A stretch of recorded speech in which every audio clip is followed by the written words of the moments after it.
Realtree's Midwest Whitetail is brought to you by Cabela's, Cuddyback, America's Best Bowstrings, Drake Non-Typical, Easton Arrows, Frigid Forage, Fuse, Grizzly Coolers, Hoyt, Hoyman Tree Saws, Lone Wolf Tree Stands, Nikon, Ozonics, Redneck Blinds, RTP Outdoors, Spot Hog Releases, Wasp Archery, Viking Solutions, and Realtree.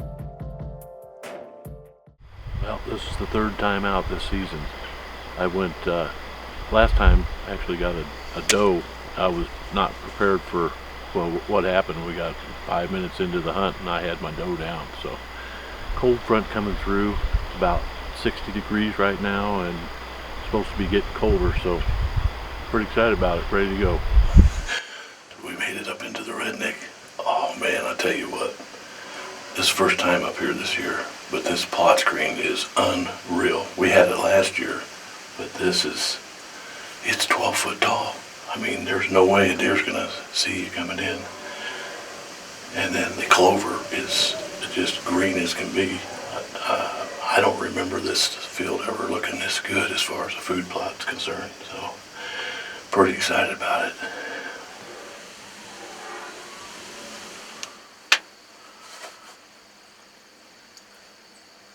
Look at them deer. They're lined up, man.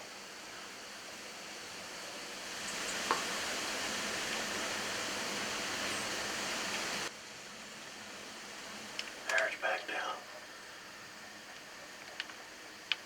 Where's he at? All the way at the end. On his feet. Oh yeah. Okay. That's the buck. That's him, Dad. If he comes in, that's the buck we're after.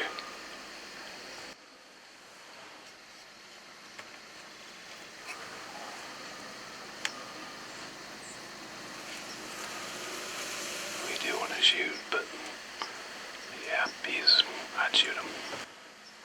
He comes in here. Hope he doesn't stick out there. Oh, I think he'll come this way.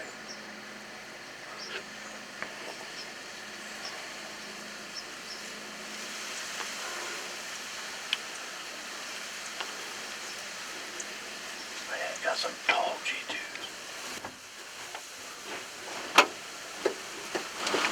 Actually, you may be. Okay. But he's 30 there, probably, do I think?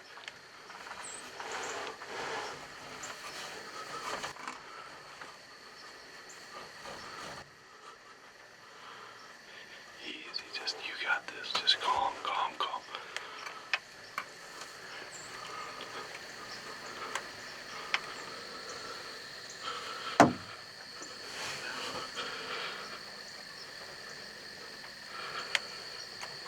Right there. Just let him come. He's fine. He's gonna come right in front of us.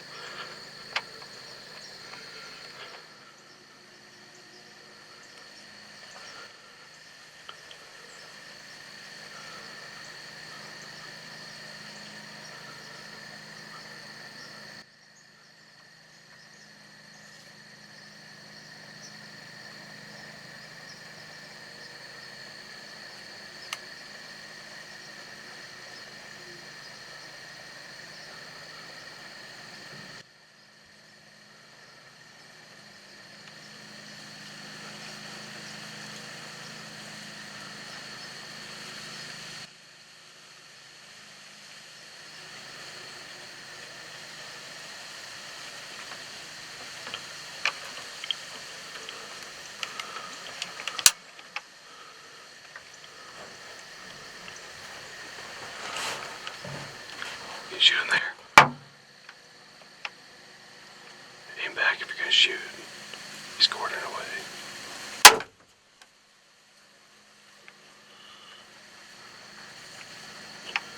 Tails up. Yeah, I don't think you hit him. Did you? I don't think I did either. How did I do that? Well, we're back home, my stomach's in a knot. I really think that I missed it, but then I'm trying to figure out why I missed it at 25 yards. We're going to look at the footage and see, hopefully we can find out whether I missed it or whether I hit it. All right, guys, so with every hunt, it's always good to recap the goods, the bads, and just understand what happened, what went right, what went wrong, and what we can learn from it. So with my dad's hunt, obviously a lot of fun. I enjoyed being there with my dad, and I was able to film him. And he gets really excited when he's hunting, and you can probably see that in this episode. And one thing that was interesting is this buck came in, and then he starts going away. We got pretty excited, you know, and I'm filming out of the far right side of the box blind, and my dad's all the way to the left. And when he shoots this deer, from the video perspective, it looks like it's quartering away pretty severely. But actually from his angle, he has a nice quartering away shot. So I don't think it was a bad shot. He, I think, used the wrong yardage on the scope. I think the deer was a little bit closer than he thought he was, and then just rushed the shot, leading to him shooting over this buck. And if you go back and slow the video down frame by frame, you can actually see just a slight little bit of the fletching going right over the back of this buck. And definitely my heart sank when I knew that that buck ran off, and we could even tell that he probably didn't kill him. Tail was up, which is kind of one of those indications that maybe the buck's not injured. And it looked pretty good bounding off, and then confirmed by the footage. But great night. I think we did a good job of staying out of there until we got a good cold front, and it worked. I mean, that buck showed up, and with lots of does and fawns, and had an enjoyable night. After reviewing the footage, I think it's probably a 3-year-old, and me personally, I think I'm going to hold off on this buck if I get a shot. I'm not sure that the rest of the family agrees, so we may still be after this buck, but there's plenty of other big bucks that we're after, and we're going to continue to key in on these cold fronts, key in on a good food source, and low impact until the rut ramps up. So that's what we're going to do here with the Knochels in Northeast Missouri.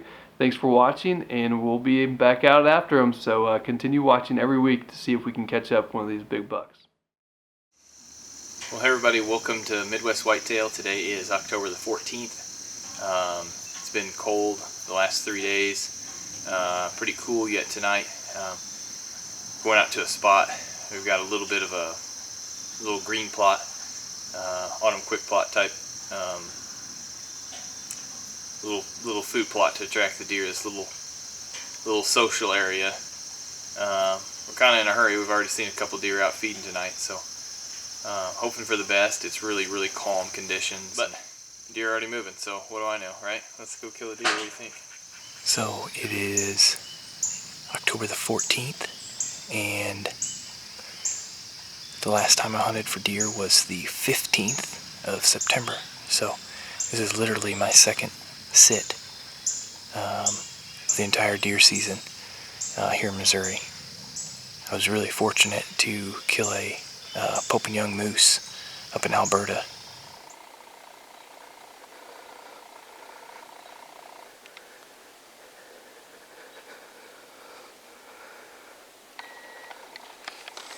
Yeah? Yep.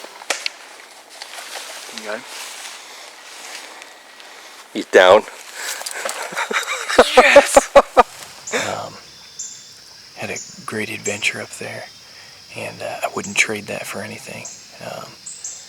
That's my second moose hunt, and a lot of effort went into putting that all together. Got my lucky charm in the tree with me, so hopefully tonight's a good night. Hope, do you have any predictions?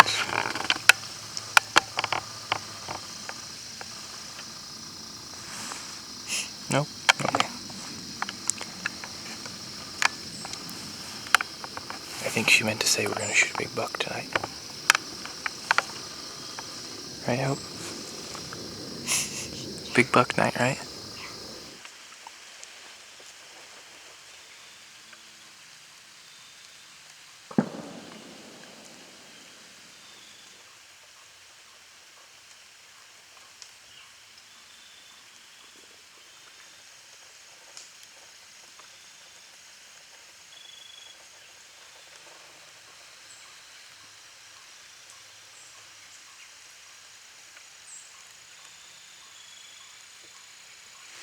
with the low pressure and the rain, really surprised we saw as many deer as we did. We saw 3 bucks.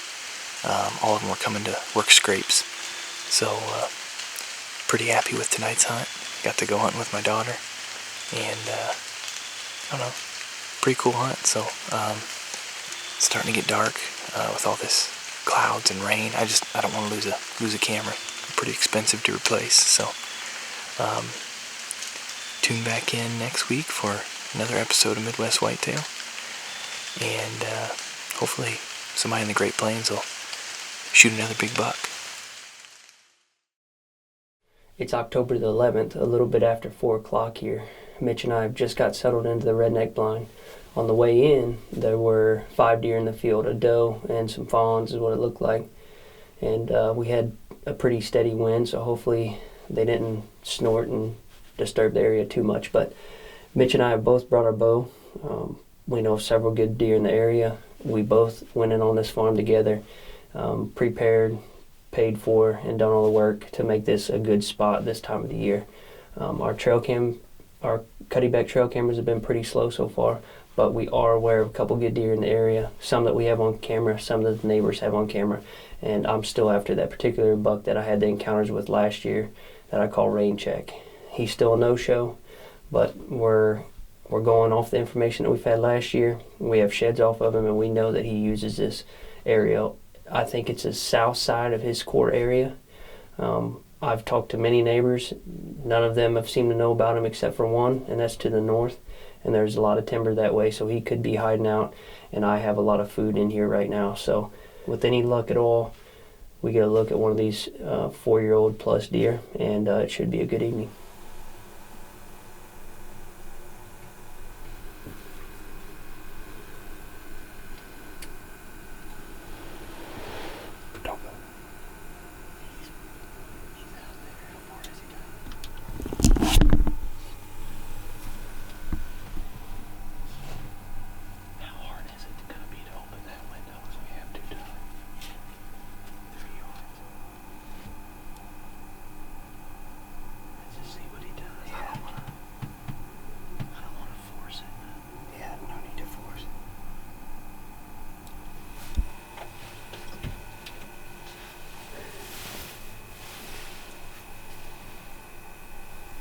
Well, we just had Kernel step out. Me and Tyler did the switch. By the time we got everything settled around, I think the closest he ever got was maybe 45 yards.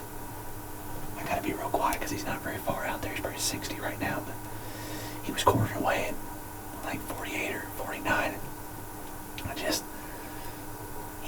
His body posture, he was a little jumpy. We caught him kind of flinch one time, so it just, at that distance, it wasn't really worth the risk of taking the shot. We've seen him, we've hunted here twice and seen him twice, so I feel like we will get an opportunity at that deer. We're kind of on the fence about him, but man, when he stepped out, I'm not gonna lie, my heart got to pounding. He ain't gonna score a lot, but that deer's got some age to him. He's at least 4.5. I have to look at the other pictures, but he's a really cool deer. It'd be nice to get our hands on him if everything worked out. So still hoping Rain Check shows up, or maybe he'll turn and make his way back up here before it gets dark. But it's a pretty cool encounter. I'm not gonna do that yet. Dude, if he runs up here, I might shoot this one.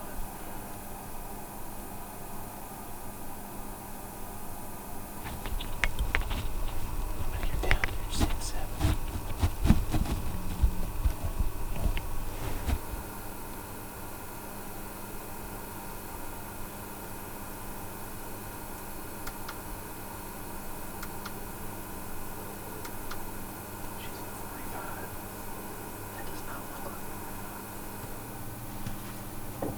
That might be a good time to get vocal with him after he made that scream. Once he's wrapped up, I just need this other doe to go on. They're still kind of in our area here.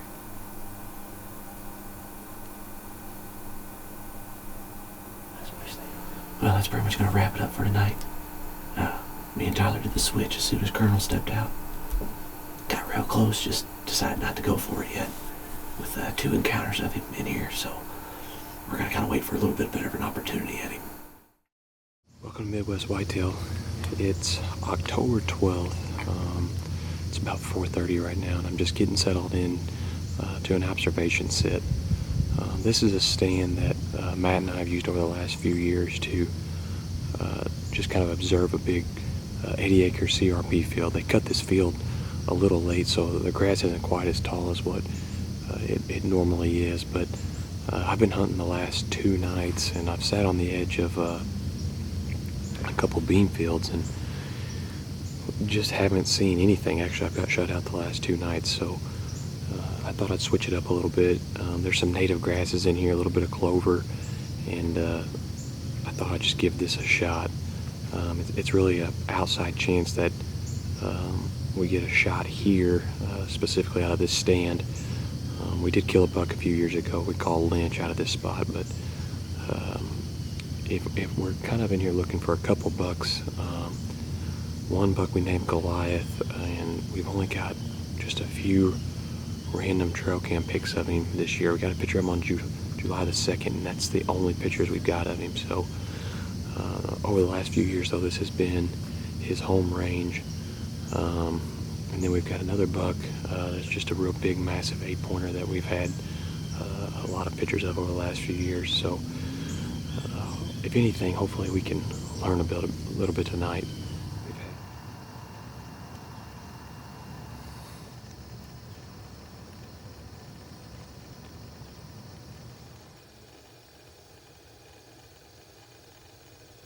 I want to do a quick update. So far, it's been a pretty entertaining evening. I think we've seen 5 does and fawns and a small spike that's kind of pushed them does around. So far, it's had a little bit better luck than what we've had the last couple nights. So it's getting down to that best hour. So we'll see what happens here. We kind of settle in for the evening.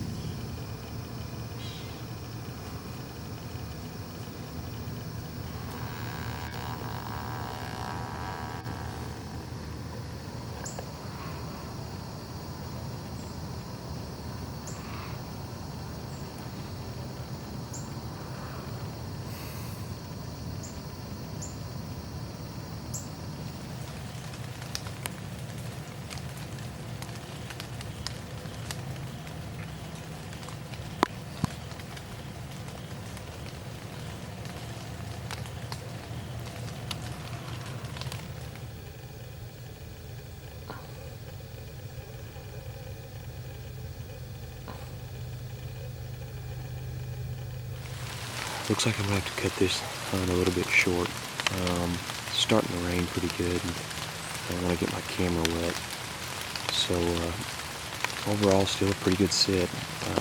Nothing mature, but at least we've seen some deer the last couple nights. Like I said, haven't really seen much on the bean field. So we switched to this CRP grass and native grasses, and like I said, there's actually a few out here feeding. So